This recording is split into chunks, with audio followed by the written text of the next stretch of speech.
सर्वसामान्यांची अपेक्षा असणं स्वाभाविकच आहे, परंतु ज्यावेळेला विषयाचा अभ्यास केला, संपूर्ण विभाग प्रमुख म्हणून ज्यावेळेला माझी नियुक्ती केली आणि लोक भेटायला यायला लागले, त्यावेळेला मला कळलं की या ठिकाणी या SRAची सुरुवात कोणी केली तर आदरणीय दाढीबाबांनी. परंतु या ठिकाणी आजही साडी वाटप केलं जातं बिल्डरच्या माणसांच्या माध्यमातून, ह्यांचेच कार्यकर्ते वाटतात आणि मला वाटतं तिथेच स्पष्टता होते की याच्या पाठीमागे कोण आहेत, तरी आदरणीय तुकाराम बाबा. वास्तविक पाहता तुकाराम हे नाव हे आपल्याला म्हणजे आपली भावना आहे त्या नावांच्या, तुकाराम असतील, एकनाथ असतील, परंतु या महाराष्ट्रामध्ये या नावाची विटंबना कोणी केली असेल तर त्या एकनाथरावांनी, शिंदेंनी. शिंदे हे आमचं नाव, आम्ही त्यांना बिंदेच म्हणतो, परंतु त्यांनी केली आणि या तुकारामांनी केली. इथे या आपल्या विभाग क्रमांक 9ला जर कोणी कलंक लावला असेल तर एक त्या राहुलने आणि या तुकारामांनी. मला सांगा, ज्यांना ज्यांना या पक्षाने दिला, उद्धव साहेबांनीच दिला, बाळासाहेबांनी तर दिलाच, परंतु उद्धव साहेबांनीच त्यांना दिला आणि हे हरामखोर गद्दार झाले आणि हा गद्दारच तुम्हाला मांडणार. तुकाराम काते, तुम्ही गद्दार आहात, लक्षात ठेवा. शिवसैनिकांच्या भावनांशी तुम्ही खेळलात, तुम्हाला माफी नाहीये. आणि या खाटल्यामध्ये राहणारा प्रत्येक नागरिक हा शिवसैनिकच आहे, बाळासाहेबांना मांडणार आहे. मराठी माणसाची संघटना जी फोडली गेली, त्यावेळेला जे आम्हाला दुःख झालं, त्यावेळेला तुम्ही सुद्धा त्या ठिकाणी दुःख व्यक्त केलं. अरे काय म्हटलं तुम्ही एकनाथ शिंदेना, भडवा जाऊ भडवा. कोण म्हणाला? हेच तुकाराम काते. ज्यावेळेला सर्वात पहिला कोण फुटले? खासदार फुटले का आमदार फुटले? खासदार फुटले. आणि त्यावेळेला हे तुकाराम काते त्या ठिकाणी म्हणाले की नाही नाही नाही नाही नाही नाही, हा एकनाथ याला नगर विकास खातं उद्धव साहेबांनी दिलं आणि हा भडवा फुटला. आणि आता तुम्हाला काय म्हणायचं? मग लोकांनी तुम्हाला काय म्हणायचं? हा माझा प्रश्न बरोबर आहे की चूक आहे? तुम्ही मला सांगा. बरोबर आहे की नाही? लोकांनी आता तुम्हाला काय म्हणायला पाहिजे? मी तुम्हाला फक्त 1 मिनिटामध्ये फक्त ते जरा ऐकवतो. मी लवकर माझं भाषण या ठिकाणी समारोप त्याचा करणारच आहे. आणि आतापर्यंतच्या इतिहासामध्ये जेवढे मुख्यमंत्री झाले, त्या मुख्यमंत्र्यांनी गृह खातं आणि हे जे नगर विकास खातं आहे ते त्यांच्याकडे ठेवलं. परंतु आमच्या उद्धव साहेबांचा हृदय एवढा मोठा आहे, एकही कुठलं खातं स्वतःकडे ठेवलं नाही. आणि जो हा कमवायचा जो खातं होतं ते या भडव्याला दिलं. ऐकलत? मग आता याला काय बोलायचं ते तुम्हीच ठरवा. असो, मला या ठिकाणी फार मोठं काय भाषण करायचं नाही. फक्त मला एवढंच सांगायचं की घाटल्यातल्या नागरिकांनो, खारदेव नगर मधील नागरिकांनो, बंधू आणि भगिनींनो, शिवसैनिकांनो, या माणसाला आपण सर्वजण ओळखतो, बरोबर की नाही? परंतु या निवडणुकीमध्ये पुन्हा एकदा कुठेतरी अश्रू ढाळण्याचा प्रयोग केला जाईल, कुठेतरी नाटक रचलं जाईल. मी आमच्या शिवसैनिकाला नेहमी सांगत असतो, तुकाराम कातेंच्या माध्यमातून काही लोकांना मदत झाली असू शकते. मग हॉस्पिटलची मदत असेल, आर्थिक मदत असेल, कुठे ना कुठेतरी कोण ना कोणतरी मदत त्यांच्याकडून घेऊ शकला असेल, बऱ्याच लोकांना त्यांनी मदत केली असेल. अरे पण तुम्हाला या मदत करण्यासाठी लायकीचा कोणी बनवला? तर आदरणीय उद्धव साहेबांनी बनवला, मातोश्रींनी बनवला, बरोबर की नाही? त्याच्यामुळे कुठेही या माणसाच्या विषयी मनामध्ये काय कुठेतरी काहीतरी चांगली भावना असते ना. आपण साधे बोळे मराठी माणसं, काही ठेवू नका, त्यांची लायकी नाही. मी तुम्हाला फक्त एक उदाहरण सांगतो. हे महोदय ज्यावेळेला विभाग प्रमुख झाले त्यावेळेलाच निधी शिंदेंना माहिती आहे, आमच्या इथले काही आमच्या त्या दक्षता पातळी या ठिकाणी आले त्यांना माहिती आहे, त्यावेळेला मी उपविभाग प्रमुख होतो, हे विभाग प्रमुख होते. त्यावेळेला एक RMC प्लांट गडकरीमध्ये, प्रयागनगरमध्ये, प्रकाशनगरमध्ये अगदी वस्तीला लागून त्या ठिकाणी काही लोकांनी, माफियांनी उभा करण्याचा प्रयत्न केला आणि त्यावेळेला स्थानिक लोकांनी विरोध केला. हे त्या ठिकाणी आले धावत धावत धावत, नाही नाही RMC प्लांट होता कामा नाही, RMC प्लांट होता कामा नाही, प्रमोद शिंदे आपण मोर्चा काढूया. मी म्हटलं पहिला आपण त्याची माहिती घेऊ, संपूर्ण थोडंसं पत्रव्यवहार करू, पोल्युशन कंट्रोल बोर्डाकडे जाऊ, या विषयाची माहिती घेऊन मग नाही नाही नाही आपल्याला इथे कुठल्याही परिस्थितीत हा RMC प्लांट होता कामा नये. आणि काय करणार आम्ही? विभाग प्रमुखांचा आदेश आहे. विभाग प्रमुखांचा आदेश हा सर्व शिवसैनिकांसाठी सर्वमान्य असतो. आम्ही काढला मोर्चा, बंद करा बंद करा, RMC प्लांट बंद करा. बंद करा आरएमसी प्लांट बंद करा. मोर्चा काढला. दुसऱ्या दिवशी पोलीस स्टेशनला बैठक ठरली. हे महाशय गायब हे गावी. शेवटी झालं काय, हा आरएमसी प्लांट बंद तर झालाच नाही, जवळजवळ 6 वर्ष लोकांना त्या यातना भोगाव्या लागल्या. आरएमसी प्लांट हा बंद झाला नाही. या हरामखोरांनी तिकडे तोडबाजी केली, लक्षात ठेवा. अरे माझा आरोप खोडून टाकण्याची जर ताकद असेल तर खोडून टाका तुम्ही. कारण हा प्रश्न मी त्यांना समोर पण सांगितलेला आहे की हे तुम्ही पाप केलेला लक्षात ठेवा. समोर सांगितलंय, समोर आमच्या नेत्यांच्या समोर, या तुमच्या चुका आहेत. रेडीमिक्स प्लांट संपूर्ण छोटे छोटे पार्टिकल्स लहान मुलांच्या संपूर्ण शरीरामध्ये आणि जास्तीत जास्त वयोवृद्धांना त्याचा त्रास होतो. ज्याला माझी बायको निवडून त्या ठिकाणी शिवसेनेने निधी शिंदे आहे, उद्धव साहेबांनी आम्हाला आशीर्वाद दिला, त्या ठिकाणी आम्ही निवडून आलो. 20 वर्षाचं कमळ अक्षरशः आमच्यामुळेच फुललं होतं. परंतु प्रथमतःच आम्हाला संधी मिळाल्यानंतर त्या ठिकाणी आम्ही निवडून आल्यानंतर हा विषय ज्यावेळेला आमच्याकडे आला त्यावेळेला योग्य रीतीने आम्ही पाठपुरावा केला. आणि सर्वात मोठं काम कोणतं केलं असेल तर या शिवसेना प्रमुखांच्या आम्ही शिवसैनिकांनी ते आरएमसी प्लांट आम्ही बंद करून टाकला. आज पण ते प्लांट बंद केलेलं आहे. अरे काय आम्हाला ऑफर येत नव्हत्या का? परंतु आम्ही यांच्यासारखे भडवे नाही आहेत, दलाल नाही आहेत. लक्षात ठेवा, आमची जी लाळ आहे ती शिवसैनिकांशी जोडली गेलेली आहे. त्यामुळे हे अशा नालायक माणसांना मला वाटतं माझी हात जोडून विनंती आहे सर्वांना, यांना ओळखा.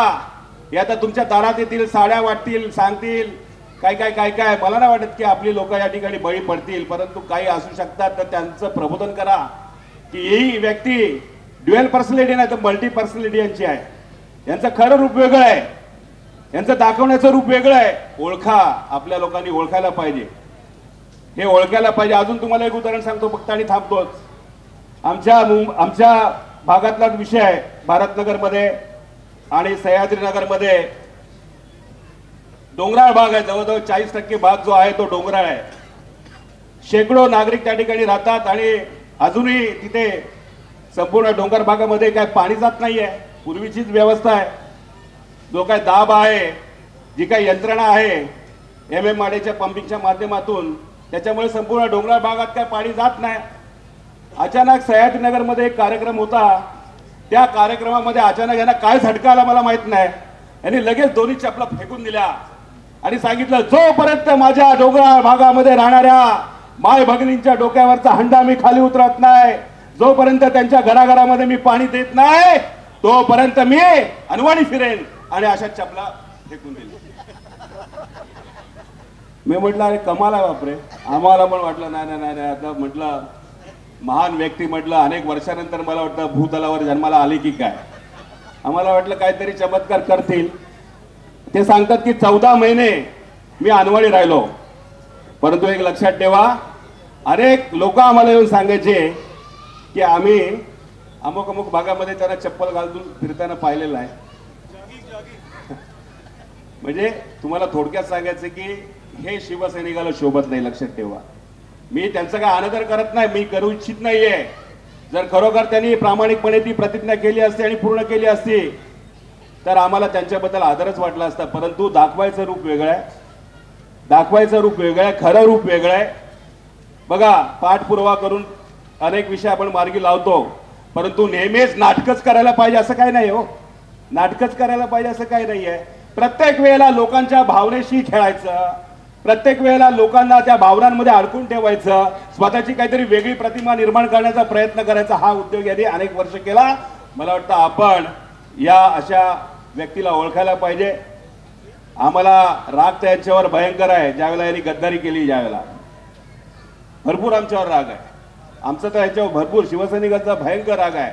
मला वाटतं आजच्या या दिवसाच्या निमित्ताने त्यांच्यावर बोलायची मला संधी मिळाली, कारण नेहमी आम्ही त्या वेगळ्या गद्दाराच्या बाबतीतच बोलत होतो. असो, या ठिकाणी आपले हॅट्रिक करणारे आमदारच मी म्हणतो प्रकाश पातळकर यांचं आगमन झालं. त्यांचं जोरदार टाळ्या वाजवून आपण हार्दिक स्वागत करूया. या ठिकाणी फक्त मला एवढंच सांगायचं आहे की तुकाराम काते ही व्यक्ती नाहीये. तुकाराम काते, जरा ऐका, माझ्याकडे बघा जरा, भाऊना आपण नेहमीच बघता. तुकाराम काते ही काही व्यक्ती नाहीये. तुकाराम काते ही विकृती आहे, लक्षात ठेवा.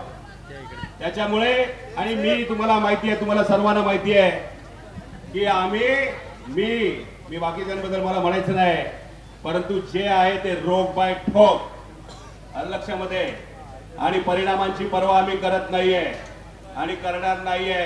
मी नेहमीच सांगतो, आजही आगीत होरपळून जाण्याची आमची तयारी आहे आणि माझ्यासारखे अनेक शिवसैनिक आहेत आणि त्यांच्या जोरावर ही संघटना आहे. लक्षात ठेवा, जोरावर आहे. आज काय परिस्थिती आहे, उद्या काय होईल, जी परिस्थिती निर्माण होईल त्या परिस्थितीमध्ये सर्व शिवसैनिकांना सोबत घेऊन गद्दारांना गाडल्याशिवाय आम्ही राहणार नाही. आणि या गद्दाराला गाडण्याची आता वेळ आलेली आहे. एक सुवर्ण संधी आहे, लक्षात ठेवा. या सुवर्ण संधीचा आपण फायदा घ्या आणि येत्या 20 तारखेला जी निवडणूक, अनेक कथा अजून मी सांगू शकतो त्यांच्याबद्दल, अनेक कथा, आणि तुम्ही पण सांगू शकता. प्रत्येकाला आता इथे बसलेले सर्व हसतात बघा, काय ना काहीतरी ऍक्टिंग, काय ना काहीतरी प्रताप, काय ना काहीतरी खोटं नाटक, बऱ्याच गोष्टी आहेत. परंतु जाऊ दे, 20 तारखेला निवडणूक होऊ दे, 23 तारखेला यांचा पराभव करू आणि त्यांच्या कथा आपण लहान लहान मुलांना ऐकत जाऊ आणि सांगू, फसू नका. हे अशी जी माणसं आहेत यांच्या, आता त्या 15 बोलच्या शाखेचा विषय निघाला, अरे त्याच्यावर तर मोठी स्टोरी आहे हो. आम्हाला पण माहिती होतं की ही व्यक्ती आम्हाला फसवते असं मी म्हणणार नाही, परंतु नाटक करते, पण आम्ही पण याची मजा घेत होतो. नाही लोकांना आता नंतर सांगू, फक्त एवढंच सांगतो, अजून अनेक वक्त्यांना रवींद्र पवार साहेब या ठिकाणी आहेत, पाटणकर इथे स्थानिक आहेत आणि विशेषतः पाटणकरांचं मी कौतुक करेन की आज पाटणकर असतील, उमेश करकर असेल, आमची महिला आघाडी असेल, परंतु प्रकाशजी पातरपेकर यांना निवडून देण्यासाठी प्रत्येक घर जाऊन तिथे प्रचार करतायत.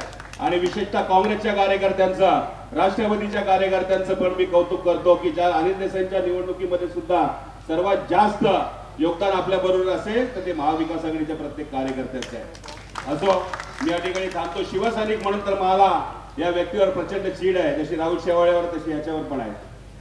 परंतु मला आता काय बोलायचं नाही, मी इथे थांबतो. तुम्हाला फक्त विनंती करतो की या ठिकाणी काही लोकांना म्हणजे फसवलं जाऊ शकतं. काही जणांना सांगू शकतो की मी तुमचा मी माणगावचा आहे. अरे माणगावचा असलास तरी तू माणगावचा सुद्धा अपमान केलेला आहेस, लक्षात ठेवा. बरोबर की नाही? अहो मला सांगा, मी घरी जाऊन बसलो होतो 2 तास यांच्या, मला कळला, माझ्या मित्राचा फोन आला. काय फोन आला? अहो खाते चाललेत. मी म्हटलं कुठे चाललेत? नाही आज ते एकनाथ शिंदेकडे चाललेत. मी बोललो काय पक्की खबर आहे? बोलतो एकदम पक्की खबर आहे. मी बोललो नाही, 3-4 वेळा असंच झालं, पण मला म्हणजे डाऊट वाटतो, मला वाटतं की ते जाणार नाहीत. परंतु त्या दिवशी असं झालं की मी चाललो होतो माझ्या गावी, बॅग भरली होती, पण माझ्या मित्राने सांगितलं पक्के आज जाणारच आहेत. म्हटलं नाही ना, विभाग प्रमुख म्हणून माझी जबाबदारी आहे. मी स्वतः त्यांना फोन केला, माझे फोन उचलले नाहीत. मग 12 वाजता फोन उचलला, मला म्हणाले नाही दाढी करायची. मी बोललो नाही येतो. शेवटी घरी गेलो. उमेश तुम्ही होतात ना, त्यांना पण म्हटलं नाही शाखा प्रमुख आहेत ना, त्यांना घेऊन जायला पाहिजे. म्हटलं काय करता, काय प्रॉब्लेम आहे, तुमचा अपमान केलाय काय कधी तुम्हाला काय चुकीची वागणूक दिली आहे काय? नाही साहेब काय नाही. मग म्हटलं काय झालं, कशाला चाललात? नाही मी कुठे जातोय. मग उद्धव साहेबांशी बोलणं करून दिला. त्यांना सांगितलं नाही साहेब तुम्हाला सोडून मी कुठे जाणार नाही, आणि शेवटी गेलेच. असो, जे जाणार आहेत त्यांच्याबद्दल आम्हाला जास्त काही बोलायची गरज नाही. आज निवडणुकीचा योग आला म्हणून त्यांच्यावर बोलावं लागतं, अन्यथा त्यांचा विषय हा आम्ही कधी काढत पण नाही. सर्वांना मी विजयाच्या शुभेच्छा देतो. थांबतो. जय हिंद, जय महाराष्ट्र, वंदे मातरम. आणि बाळासाहेबांचा मला वाटतं स्मृती दिवस आहे, बरोबर आहे की साहेबांना खऱ्या अर्थाने या ठिकाणी आपल्याला जर मानवंदना द्यायची असेल तर हा संपूर्ण जो परिसर आहे तो बाळासाहेबांना मांडणार आहे. त्याच्यामुळे खऱ्या अर्थाने 20 तारखेला मतदान करून मशाल आहे या गद्दारांच्या बुडाला आग लावण्यासाठी मशाल पेटूयाच. जय जय महाराष्ट्र. CEN न्यूज, देश प्रदेश की ताजा तरीन खबरों के लिए CEN न्यूज को सब्सक्राइब करें और रहें पल पल की खबर से हर पल बाखबर.